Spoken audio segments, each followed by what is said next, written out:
नमस्कार बच्चों, set number 6 लेकर आए हैं आपके लिए साइंस का। और इसमें बहुत ही प्यारे प्यारे क्वेश्चन हैं जो कि यूपी बोर्ड में आए हुए हैं विगत वर्षों में। इस बार मैं आपको इस सेट में ये भी बताऊंगा कि ये क्वेश्चन किस किस सन में आया हुआ है। तो यहाँ पर मैं 20 क्वेश्चन ऑब्जेक्टिव लेकर आया हूँ आपके लिए साइंस से। जैसा कि मैं हर सेट में बताता हूँ कि 7 क्वेश्चन आपके फिजिक्स से होंगे, 6 क्वेश्चन केमिस्ट्री से होंगे और 7 क्वेश्चन बायो से होंगे। तो समय बर्बाद ना करते हुए क्वेश्चन नंबर 1 देखते हैं कि क्वेश्चन नंबर 1 क्या कह रहा है। क्वेश्चन नंबर 1 स्टार्ट करते हैं और ये कह रहा है क्वेश्चन कि समतल दर्पण की फोकस दूरी होती है। ये क्वेश्चन नंबर फर्स्ट है और ये जो है यूपी बोर्ड 2019 में क्वेश्चन पूछा गया है। और इसका पहला ऑप्शन है 0, दूसरा ऑप्शन है अनंत, तीसरा ऑप्शन है 25 सेंटीमीटर और चौथा ऑप्शन है -25 सेंटीमीटर। बच्चों, तो आप लोगों को पता है कि समतल दर्पण की जो फोकस दूरी होती है वो कितनी होती है, अनंत होती है। तो ऑप्शन यहाँ पर क्या लग जाएगा, बी ऑप्शन सही हो जाएगा। दूसरा क्वेश्चन यहाँ पर देखते हैं, कह रहा है फोकस दूरी एवं वक्रता त्रिज्या। फोकस दूरी एवं वक्रता त्रिज्या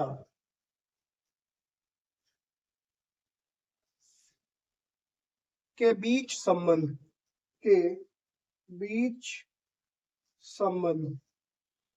यहाँ पर ये क्वेश्चन पूछा गया है। और ये बताता चलूं आपको 2019, 17, 15 और 14 में ये क्वेश्चन पूछा गया है। तो आप सोच सकते हैं कि ये कितना इंपॉर्टेंट क्वेश्चन है। पहला ऑप्शन दिया है F इक्वल टू आर, दूसरा ऑप्शन दिया है F इक्वल टू 1/r, तीसरा ऑप्शन दिया हुआ है यहाँ पर F बराबर r/2 और चौथा ऑप्शन दिया है F बराबर 2r।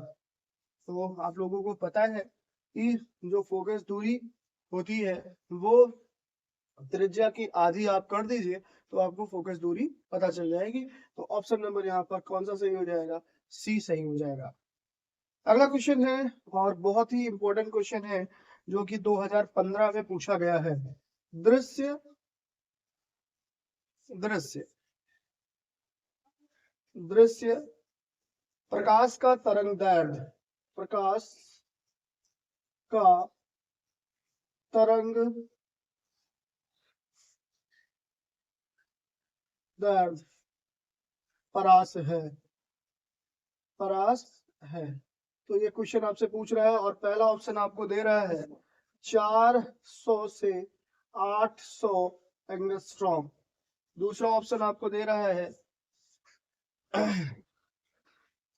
400 से 600 एंगस्ट्रॉम, तीसरा ऑप्शन दे रहा है आपको 400 से 800 मिलीमीटर और डी ऑप्शन दे रहा है आपके लिए 400 से 800 नैनोमीटर। तो बच्चों ये क्वेश्चन बढ़िया सा है और ये पूछा गया क्वेश्चन है 2015 में। ये 2015 में क्वेश्चन पूछा गया है। तो आप लोगों को पता होना चाहिए कि दृश्य प्रकाश क्या है और उनका वेवलेंथ किस रेंज का होता है। तो आपको बताते चले, आपने विबग्योर पढ़ा है, विबग्योर आपको याद हो, विबग्योर आपने पढ़ा है। विबग्योर यहाँ पर 7 कलर हैं, 7 कलरों के जो समूह हैं वो दृश्य प्रकाश कहलाते हैं और जिनके तरंग दैर्घ्य का मान 400 से 800 एंगस्ट्रॉम के बीच में होता है। और 1 एंगस्ट्राम बराबर, ये भी आप लोग नोट कर लेंगे, 1 एंगस्ट्राम बराबर 10 की पावर -10 मीटर में होता है। तो कभी कभी आंसर मीटर में भी पूछ लेता है, इस वजह से यहाँ पर मैंने आपको 1 एंगस्ट्राम बराबर 10 की पावर -10 मीटर बता दिया। 1 mm बराबर क्या होता है? 1 mm बराबर 10 की पावर -3 मीटर, और 1 नैनोमीटर बराबर होता है 10 की पावर -9 मीटर। तो ये कभी कभी क्वेश्चन कहीं पर आपको कंपटीशन में मिल जाता है, या यूपी बोर्ड में भी क्वेश्चन कभी कभी पूछ लिया गया है, लेकिन आप लोग यहाँ पर गलतियां ना करें, इस वजह से मैंने यहाँ पर चीजों को बता दिया है आपको। अब अगला क्वेश्चन जाते हैं हम लोग, चौथे नंबर क्वेश्चन पर जाते हैं, और जो कि कई बार क्वेश्चन पूछा गया है, कई जगह पर पूछा गया है ये क्वेश्चन। सामने है कि जो है प्रतिरोध का मात्रक होता है, प्रतिरोध, प्रतिरोध आपने पढ़ा होगा R का मात्रक है, और ये क्वेश्चन आपका पूछा गया है 2020, 17, 13 और 12, 2020, 17, 13 और 12 में ये क्वेश्चन पूछे गए हैं। और पहला ऑप्शन है यहाँ पर एम्पियर, दूसरा ऑप्शन है यहाँ पर वोल्ट, और तीसरा ऑप्शन है यहाँ पर ओम, और चौथा ऑप्शन है यहाँ पर कूलाम। तो आपको बताते चले कि जो प्रतिरोध है, प्रतिरोध क्या करता है? धारा के प्रवाह में विरोध उत्पन्न करता है, तो उसे हम क्या कहते हैं? प्रतिरोध कहते हैं। और इसका मात्रक क्या है? ओम है। एम्पियर किसका मात्रक होता है? एम्पियर करंट का मात्रक, धारा का मात्रक है एम्पियर। वोल्ट किसका मात्रक है? विभव का मात्रक है। और कूलाम किसका मात्रक है? कूलाम ये आवेश का मात्रक है, कूलाम। ये चीज आप लोग याद कर लेंगे, और ये क्वेश्चन पूछे जाते हैं, आप सोच सकते हैं आप ये कितना इंपॉर्टेंट क्वेश्चन है। 2020, 17, 13, 12 यहाँ पर पूछा गया है। अब इस प्रकार से हम लोग चलते हैं, ध्यान दो। पहला ऑप्शन है यहाँ पर 3.6 गुणे 10 की पावर 3 जूल। दूसरा ऑप्शन है यहाँ पर 3.6 गुणे 10 की पावर 4 जूल, जूल। और तीसरा ऑप्शन है यहाँ पर 3.6 गुणे 10 की पावर 5 जूल। और चौथा ऑप्शन है यहाँ पर 3.6 गुणे 10 की पावर 6 जूल। तो ये क्वेश्चन बच्चों याद कर लो, ये एसएससी में भी क्वेश्चन पूछा गया है। तो यहाँ पर आप 3.6 गुणे 10 की पावर 6 जूल आंसर सही है इसका, ये वैल्यू आपको याद रखनी चाहिए। अब क्वेश्चन नंबर 6 पर चलते हैं हम लोग, देखते हैं विद्युत परिपथ में विद्युत शक्ति का सही सूत्र। विद्युत परिपथ में, विद्युत परिपथ में विद्युत शक्ति, विद्युत शक्ति का सही सूत्र, सही सूत्र क्या है? पहला ऑप्शन है P बराबर IR, दूसरा ऑप्शन है P बराबर I²R, तीसरा ऑप्शन है P बराबर V²R, और चौथा ऑप्शन है यहाँ पर P बराबर IR²। तो बच्चों आप लोगों को बताते चले, यहाँ पर आप याद रखिए P बराबर क्या होता है? VI सिम, P बराबर V खूब आप लोगों ने सुना होगा, वोडाफोन का प्रचार आइडिया के साथ कनेक्ट हुआ है सबसे, तो वही याद रखिए आप, VI। अब दूसरा है यहाँ पर I²R होता है, और V²/R, ये पावर के फॉर्मूले हैं, इनको आप याद रखेंगे। यहाँ पर अगर कोई ऑप्शन मैच कर रहा है तो आप उसको सही कर लेंगे। तो यहाँ पर क्या दिख रहा है? I²R, यहाँ पर कौन सा ऑप्शन सही हो जाएगा? बी ऑप्शन सही हो जाएगा। इस तरीके से अब हम लास्ट क्वेश्चन फिजिक्स के चल रहे हैं 7वें नंबर क्वेश्चन पर, और बहुत ही अच्छा क्वेश्चन है, और ये 2013 में ये क्वेश्चन पूछा गया है, आप लोग नोट कर लेंगे इसे।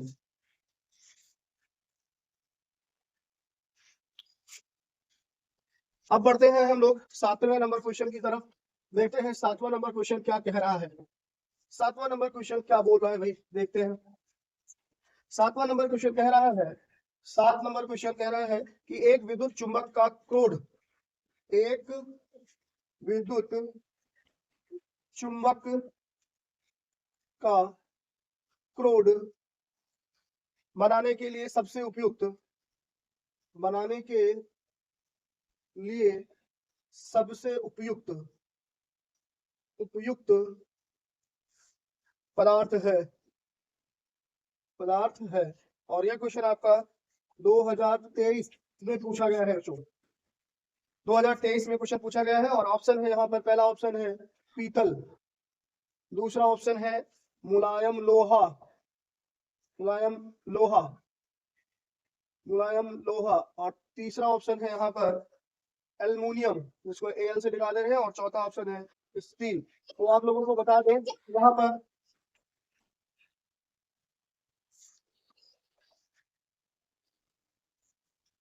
तो क्वेश्चन नंबर 7 आप लोग देखें फिर से एक बार। एक विद्युत चुंबक का क्रोड बनाने के लिए सबसे उपयुक्त पदार्थ है। तो यहाँ पर क्या है, मुलायम लोहा। आप किसी मुलायम लोहे को आप क्या करें, विद्युत चुंबक के क्रोड में डाल दें, तो वहां पर उसका चुंबकीय क्षेत्र का मान क्या होता है, बढ़ जाता है। तो ये क्वेश्चन आप लोग याद करिएगा। 8वां नंबर क्वेश्चन पर अब चलते हैं हम लोग, जो कि केमिस्ट्री से है। रासायनिक अभिक्रिया एक लिखी हुई है, रासायनिक अभिक्रिया। अभिक्रिया यहाँ पर CuSO4, और इसकी अभिक्रिया आयरन के साथ हुई है, और ये बना रहा है FeSO4 प्लस Cu। तो ये कौन सी अभिक्रिया है, कह रहा है संयोजन, दूसरा कह रहा है वियोजन, और तीसरा कह रहा है विस्थापन, और चौथा ऑप्शन है अपघटन। अपघटन, अपघटन। तो ये जो क्वेश्चन है ये आपका पूछा गया है 2024 में यूपी बोर्ड, और जो इससे पहले क्वेश्चन था ये 2023 में पूछा गया था।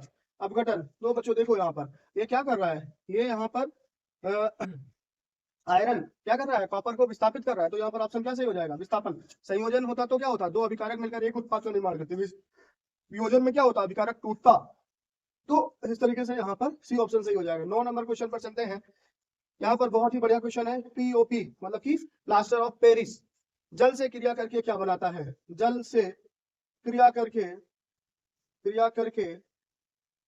क्या बनाता है, क्या बनाता है, ये क्वेश्चन है। और ये क्वेश्चन आपका पूछा गया है 2008 में, 2008 में पूछा गया क्वेश्चन है ये। और पहला ऑप्शन है ये आपका इप्सम, इप्सम। दूसरा ऑप्शन है यहाँ पर जिप्सम। पहला ऑप्शन इप्सम, दूसरा ऑप्शन जिप्सम, और तीसरा ऑप्शन है यहाँ पर चूना पत्थर, चूना पत्थर, और चौथा ऑप्शन है यहाँ पर आपको नल लिखा हुआ। तो आप लोगों को पता है कि जब पीओपी का मतलब क्या, CuSO4 इंटू हाफ H2O, और ये अब क्रिया करेगा किससे, जल से। 3/2 मॉलिक्यूल्स जल से रिएक्शन करा दो, क्या बना देगा, CuSO4 इंटू 2H2O, जिसे जिप्सम कहता है। तो ऑप्शन नंबर यहाँ पर क्या सही हो जाएगा, बी ऑप्शन सही हो जाएगा। अब अगले क्वेश्चन की तरफ बढ़ते हैं, जो कि 10वां नंबर क्वेश्चन है, और ये तो बहुत ही अच्छा क्वेश्चन है, और कई बार रिपीट हुए हैं यूपी बोर्ड में ये क्वेश्चन। तो 10 नंबर क्वेश्चन पर चले जाते हैं हम लोग, देखते हैं यहाँ पर क्या दिया हुआ है। 10 नंबर क्वेश्चन क्या कह रहा है, कह रहा है बाह्यतम कोश में 7 इलेक्ट्रॉन वाला तत्व। बाह्यतम ऑप्शन इसका बहुत ही अच्छा है, बाह्यतम, बाह्यतम, बाह्यतम, बाह्यतम कोश में 7 इलेक्ट्रॉन वाला तत्व है। और पहला ऑप्शन यहाँ पर ये 2024 में क्वेश्चन पूछा गया है। पहला ऑप्शन है अधातु, अधातु। दूसरा ऑप्शन है यहाँ पर धातु, और तीसरा ऑप्शन है यहाँ पर उपधातु, और चौथा ऑप्शन है यहाँ निष्क्रिय, निष्क्रिय गैस। तो आप लोगों को बताते चले कि जो बाह्यतम कोश है, मान लीजिए यहाँ पर अभी कोई तत्व नहीं दिया गया था, लेकिन आप देखें क्लोरीन है, फ्लोरीन है, ब्रोमीन है, इन सभी के बाहरी कक्षा में कितने इलेक्ट्रॉन होते हैं, 7 इलेक्ट्रॉन होते हैं। तो ये क्या है, एक अधातु है, ठीक है। तो यहाँ पर ऑप्शन क्या सही हो जाएगा, अधातु सही हो जाएगा। फिर इसके बाद चलते हैं 11 नंबर क्वेश्चन पर। 11 नंबर क्वेश्चन क्या कह रहा है, इसके बारे में चेक करते हैं। कह रहा है निम्न में असंतृप्त, निम्न में असंतृप्त हाइड्रोकार्बन है, हाइड्रोकार्बन है। तो ये भी बहुत अच्छा क्वेश्चन है, और ये पूछा गया है आपका 2024 के सेलेक्ट किए गए क्वेश्चन आपको कराए जा रहे हैं। और पहला ऑप्शन है C2H2, दूसरा ऑप्शन है CH4, तीसरा ऑप्शन है C2H6, और चौथा ऑप्शन है C3H8। तो आप देखेंगे यहाँ पर ये तीनों क्या है, एल्केन है। इनके कार्बन और कार्बन के बीच में डबल बॉन्ड नहीं पाया, जबकि यहाँ पर स्थिति क्या है, यहाँ पर 2 कार्बन है, और दोनों कार्बनों के बीच में 3 बॉन्ड पाए जा रहे हैं, CH, ट्रिपल बॉन्ड CH। तो ये क्या है, एक एल्काइन है। और कि जो भी ऐसे यौगिक जिनके बीच कार्बन और कार्बन के बीच में डबल बॉन्ड या ट्रिपल बॉन्ड पाए जाते हैं, उनको हम क्या कहते हैं, असंतृप्त हाइड्रोकार्बन कहते हैं। तो यहाँ पर ऑप्शन नंबर क्या सही हो जाएगा, ए सही हो जाएगा। 12 नंबर क्वेश्चन देखते हैं क्या कह रहा है। कह रहा है कि अम्लीय वर्षा के जल का संभावित पीएच, अम्लीय, कितना अच्छा सा क्वेश्चन है। अम्लीय वर्षा का, वर्षा के जल का, वर्षा के जल का पीएच मान, संभावित पीएच मान बताना है। पीएच मान ऑप्शन लिखा हुआ है यहाँ पर। पहला ऑप्शन है 5.2, दूसरा ऑप्शन है 6.2, 6.2, तीसरा ऑप्शन है 7.2 और चौथा ऑप्शन है 8.2। तो आप लोग याद रखिए अम्लीय वर्षा के जल के पीएच का मान कितना होता है, 5.2 होता है बच्चों।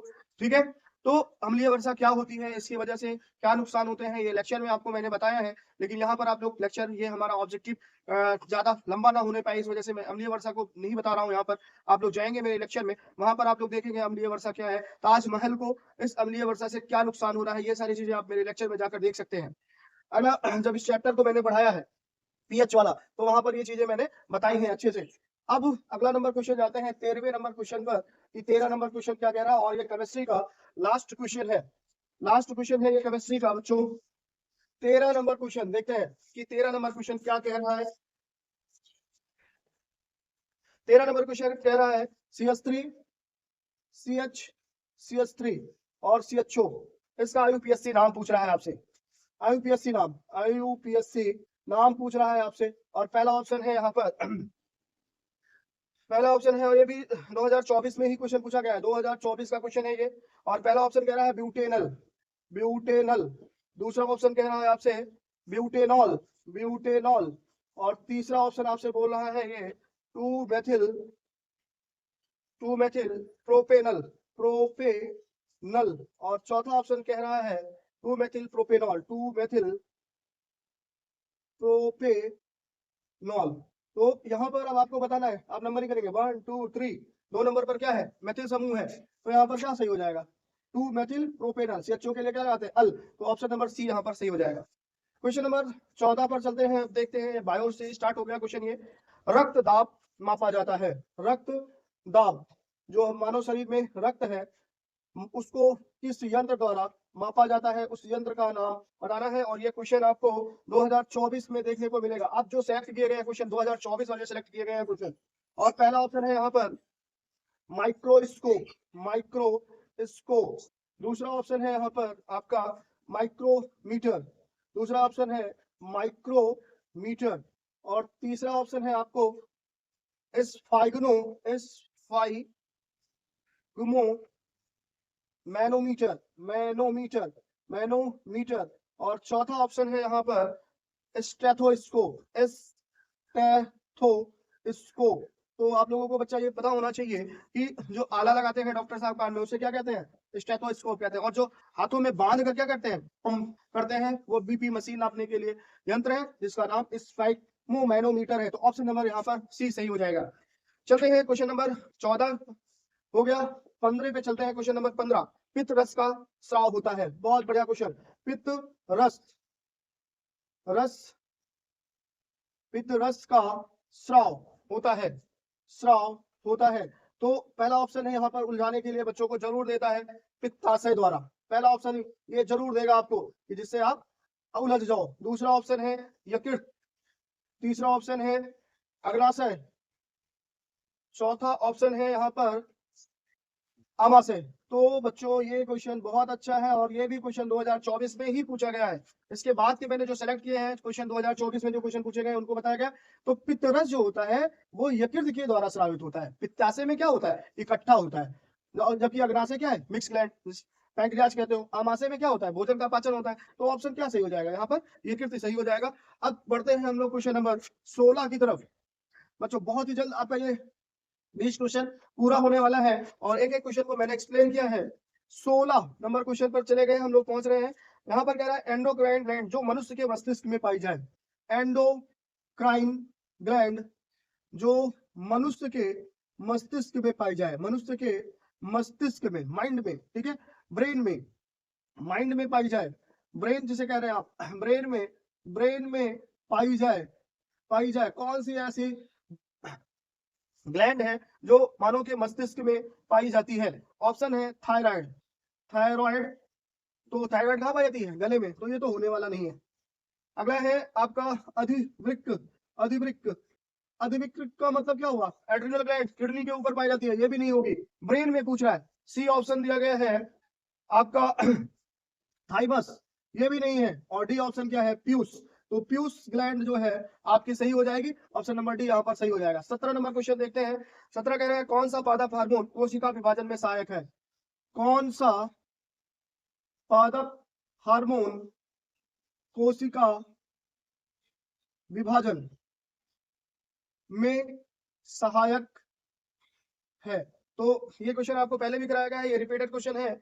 साइटोकाइनिन पहला ऑप्शन, साइटोकाइनिन, और ये भी 2024 में क्वेश्चन पूछा गया है।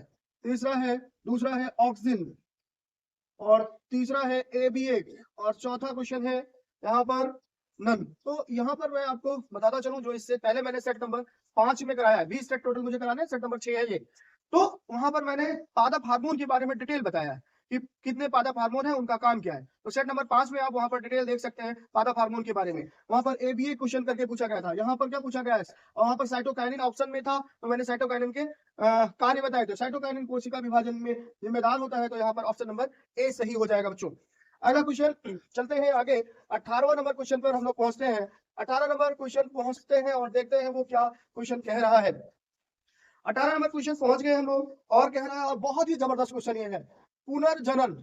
ये देखिए क्वेश्चन, पुनर्जनन का उदाहरण है 2024 में ये क्वेश्चन पूछा गया है। पहला ऑप्शन है यहाँ पर हाइड्रा, हाइड्रा में पुनर्जनन नहीं पाया जाता है, तो ऑप्शन नंबर ये तो सही नहीं होने वाला है। ब्रायोफिलम में भी नहीं पाया जाता है, ये भी ऑप्शन नहीं सही होने वाले हैं। और तीसरा है अमीबा, अमीबा में क्या द्विखंडन पाया जाता है। और चौथा अब जो ऑप्शन आपका आ रहा है प्लेनेरिया। बहुत ही जबरदस्त क्वेश्चन है ये, और ये 2024 में क्वेश्चन पूछा गया। बच्चे अक्सर गलती करते हैं, तो याद कर लीजिए पुनर्जनन किस में पाया जाता है, प्लेनेरिया में पाया जाता है। अगला क्वेश्चन है आपका 19वां नंबर क्वेश्चन कि पराग कोष में होता है, पराग कोष में होता है। तो यहाँ पर ऑप्शन है आपके पास, पहला ऑप्शन है बाह्यदल, बाह्यदल। दूसरा ऑप्शन है यहाँ पर अंडाशय, अंडाशय, थोड़ा जल्दी लिख रहा हूं मैं, बीजांड। तीसरा ऑप्शन है बीजांड, और चौथा ऑप्शन है यहाँ पर पराग कण। ये क्वेश्चन आप पढ़ के जाइएगा, इस बार भी उम्मीद है आएगा। तो पराग कण कहाँ पाया जाता है, परागकोश में, परागकोश परागकण। अगला क्वेश्चन और लास्ट क्वेश्चन है ये कि पुरुष के लिंग गुणसूत्र है, पुरुष के लिंग गुणसूत्र है, गुणसूत्र है। ये बहुत बढ़िया क्वेश्चन। पहला ऑप्शन है यहाँ पर XY, दूसरा ऑप्शन है XX, तीसरा ऑप्शन है X, और चौथा ऑप्शन है Y। तो आप सभी को जानना चाहिए कि मेल जो है वो XY से प्रदर्शित किए जाते हैं, और फीमेल XY से। सिंबल मेल के लिए इस तरीके से और फीमेल के लिए इस तरीके से प्रयोग किया जाता है। इस तरीके से सेट नंबर 6 कंप्लीट हुआ हमारा। सेट नंबर 7 को भी आप देखें, अगर ये हमारा जो आपको बताया हुआ लेक्चर जो है पसंद आ रहा है, तो सेट नंबर 7 जरूर देखें, और ये जो लेक्चर है इसको अपने दोस्तों के साथ शेयर करें, जिससे उनको भी फायदा मिल सके। और जो है अगर मेरी चीजें, मेरे पढ़ाने का ढंग आपको पसंद आ रहा है, तो मेरे चैनल को जरूर से जरूर सब्सक्राइब करें। धन्यवाद बच्चों।